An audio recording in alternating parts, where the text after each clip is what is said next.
Hello, Mark. I'm Yuki. My student number is S044142. I'm a freshman, and the speech title is Colorblind or Colorblind by Melly Hobson. So it's 2006. My friend Halford calls me.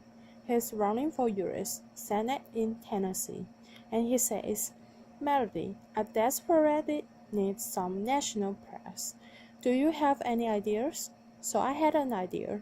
I called a friend who was in New York at one of the most successful media companies in the world, and she said, why don't we host an editorial board lunch for Harold? You come with him. Harold and I arrive in New York. We are in our best suits. We look like shiny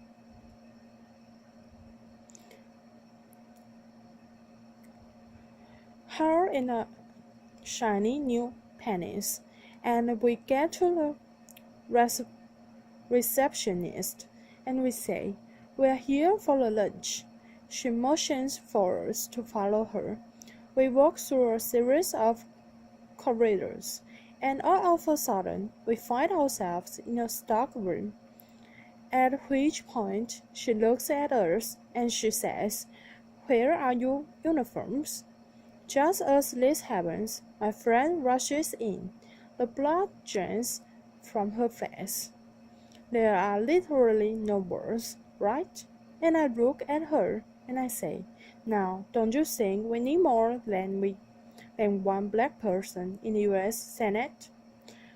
Now, Howard and I, a plus, we still laugh about that story. And in many ways, the moment caught me off guard. But deep down inside, I actually wasn't surprised. And I wasn't surprised because of something my mother taught me about 30 years before. You see, my mother was ruthlessly realistic.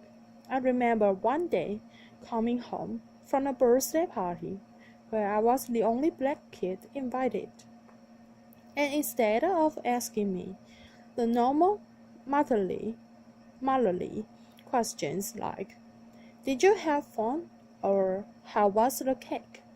My mother looked at me and she said, how did I treat you? I was 7. I did not understand. I mean, why would anyone treat me differently? But she knew, and she looked me right in the eye, and she said, they will not always treat you well.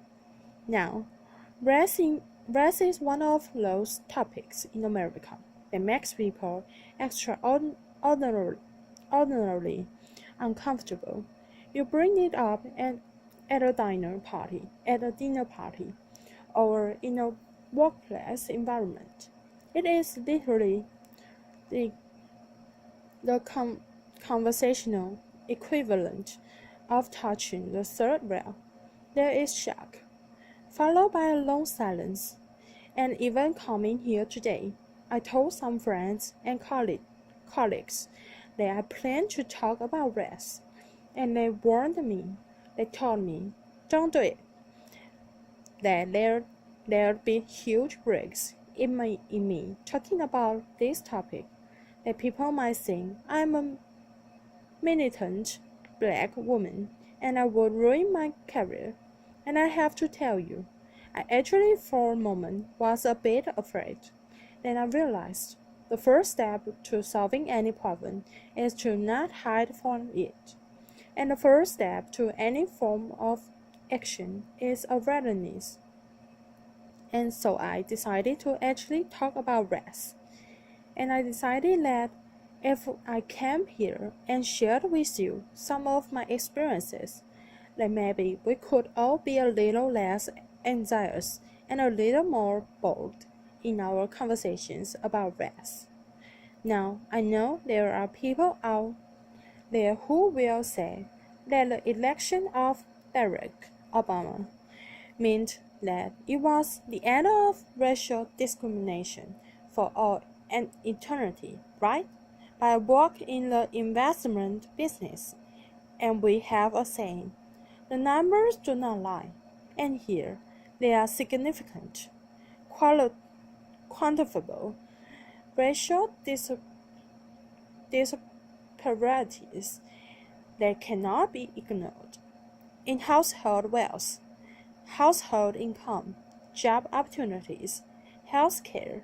One example for corporate America, even though white men make up just 30% of the U.S. population, they hold 70% of all corporate board seats.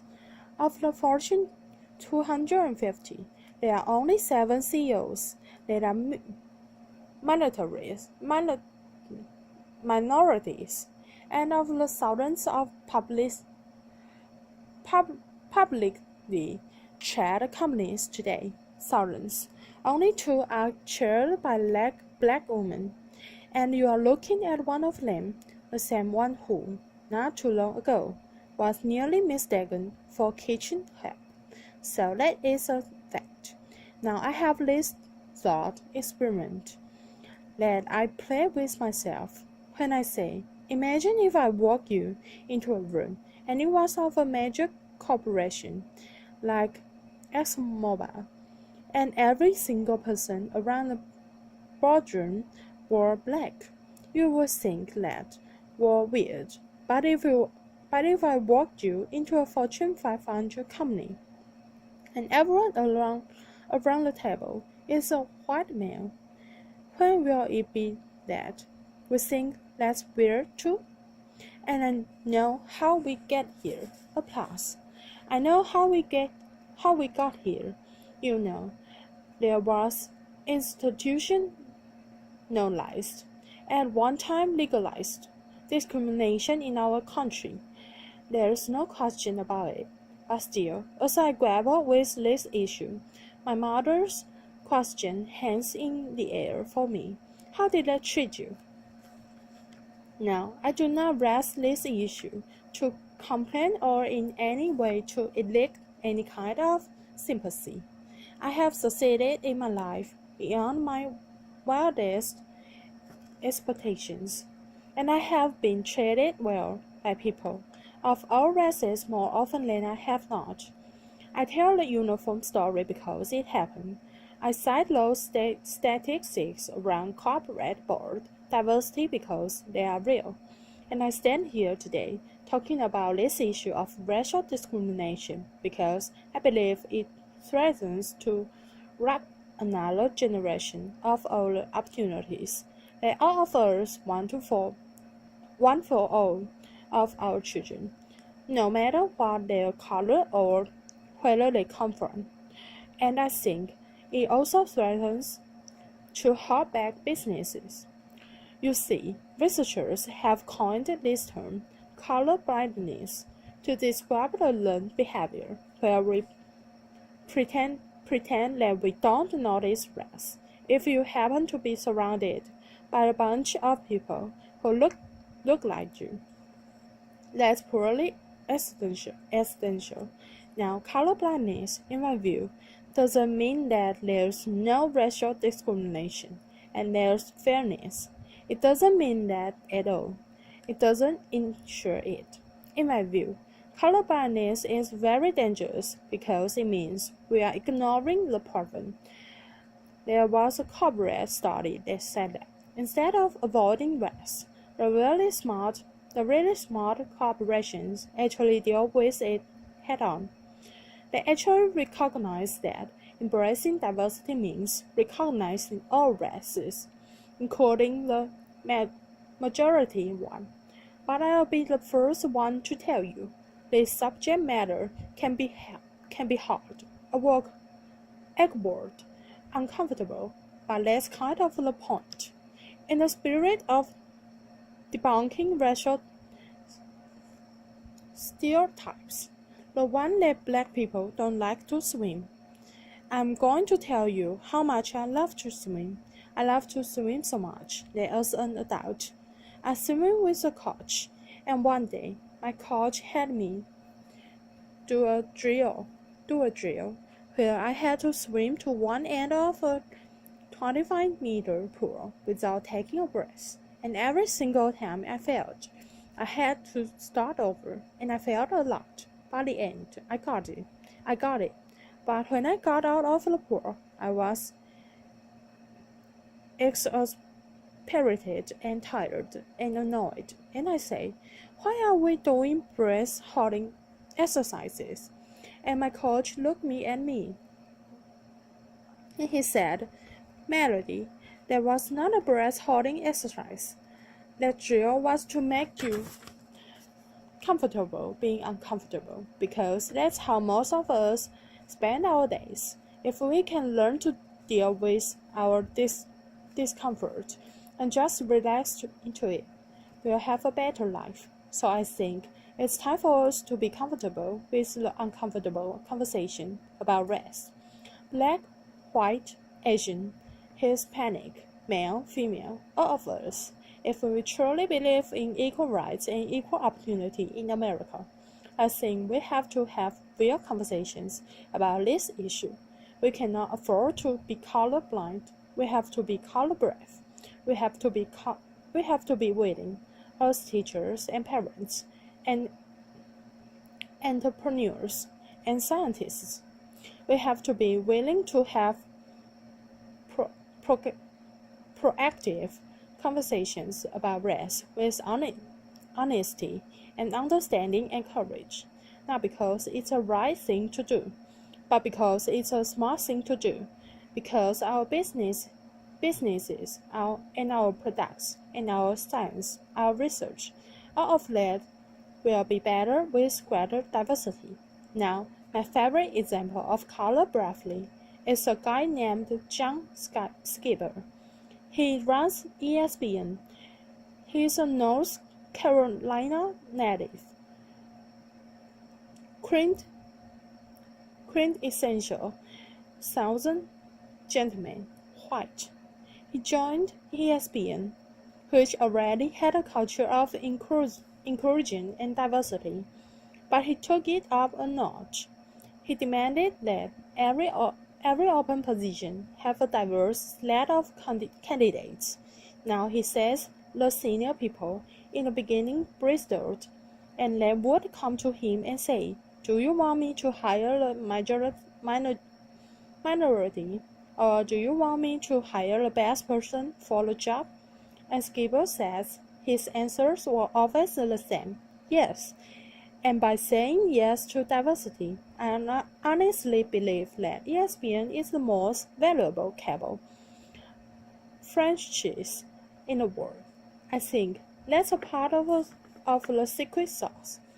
Now I can tell you, in my own industry, at every investment, we actually view our diversity as a competitive advantage, and that advantage can extend way beyond business. There's a guy named Scott Page at the University of Michigan.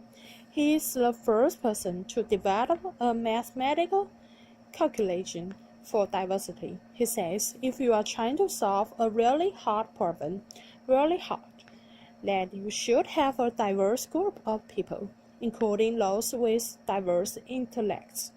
The example that he gives is the smallpox epidemic.